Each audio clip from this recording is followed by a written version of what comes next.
কোকটা কিন্তু সবচেয়ে গুরুত্বপূর্ণ বিষয় হচ্ছে কোকটা কিন্তু ভাঙ্গা জায়গা। প্রিয় দর্শক সকলে কেমন আছেন? আমি আপনাদেরকে আমার যে নতুন বকনাটা আছে সেই বকনা দিয়ে আপনাদেরকে একটু বোঝাবো। এই নতুন বকনা কিন্তু কিছুক্ষণ পর কিন্তু বাচ্চা হবে। এর আগ মুহূর্তে যে কিছু আলামত সিমটম গুলো কি, বিয়ানের পূর্বে আপনারা কিভাবে বুঝতে পারবো যে গাভী কিংবা বকনা বিয়ানের সময় হয়েছে, মানে বাচ্চা দেওয়ার সময় হয়েছে, সে বিষয়টা আজকে তুলে ধরবো ইনশাআল্লাহ। একটু যদি আসেন,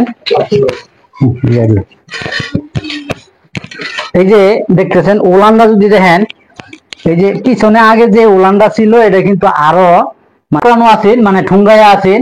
এখন দেখেন ওর আলহামদুলিল্লাহ বাচ্চা হিসেবে, মানে বকনা হিসেবে, নতুন বিয়াই হিসাবে, নতুন বাচ্চা দিব হিসাবে তার ওরটা কিন্তু মোটামুটি আলহামদুলিল্লাহ ভালো হয়েছে, মাশাআল্লাহ বলবেন। আর এই যে এটা দেখেন এখন মোটামুটি একটা টান টান ভাব আসছে, মাশাআল্লাহ।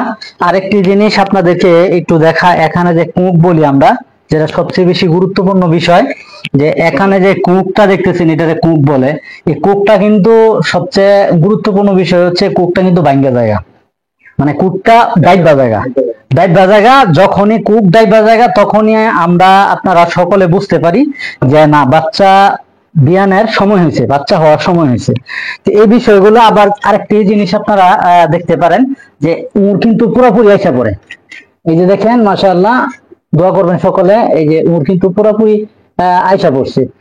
আর পিছনের যে প্রস্রাবের যে জায়গাটা, এটা আপনারা আর একটু খেয়াল করতে পারেন। প্রস্রাবের জায়গাটা কিন্তু ফুলে তেলতেলা হয়ে যাবে, বড় হয়ে যাবে। আল্লাহ তাআলা একটা প্রসেস করে দেয় যে কিভাবে বের হতে হয়, সেটা আল্লাহ তাআলা প্রসেসের মাধ্যমে কিন্তু আল্লাহ তাআলা বের করায়। তো এই বিষয়টা আমরা লক্ষণীয়, কিংবা এই বিষয়টা আমরা বুঝতে পারি বিয়ানোর পূর্ব মুহূর্তে। অনেকে আমরা ঘাবড়াই যায়, এতদিন হয়ে গেছে, 230 দিন নাইলে 260 দিন হয়ে গেছে, এখনো বাচ্চা কেন হয় না। তা আমরা আরেকটা জিনিস বুঝতে পারি যে বাচ্চা দেওয়ার সময় আছে, সেই সময়টা হচ্ছে 270 থেকে 80 দিনের মধ্যে। আবার আরেকটি প্রসেস আছে যে আরো 10 দিন সময় লাগতে পারে যদি ষাঁড় বাচ্চা হয়। হ্যাঁ, যদি ষাঁড় বাচ্চা হয় তাহলে আরো 10 দিন কিংবা 5 দিন সময় বেশি লাগতে পারে। এই আমরা ঘাবড়াবো না, আমরা গরু যখন সময় হবে তখন আপনি আপনি আল্লাহ তাআলা প্রসেসের মাধ্যমে দুনিয়াতে প্রেরণ করবেন বাচ্চা। তা আমার এই গাভীটির জন্য, মানে বকনার জন্য দোয়া করবেন, সহিহ সালামতে যেন বাচ্চাটা দুনিয়াতে হয় এবং সুস্থ থাকে। খামারের জন্য দোয়া চাই। আসসালামু আলাইকুম ওয়া রাহমাতুল্লাহ।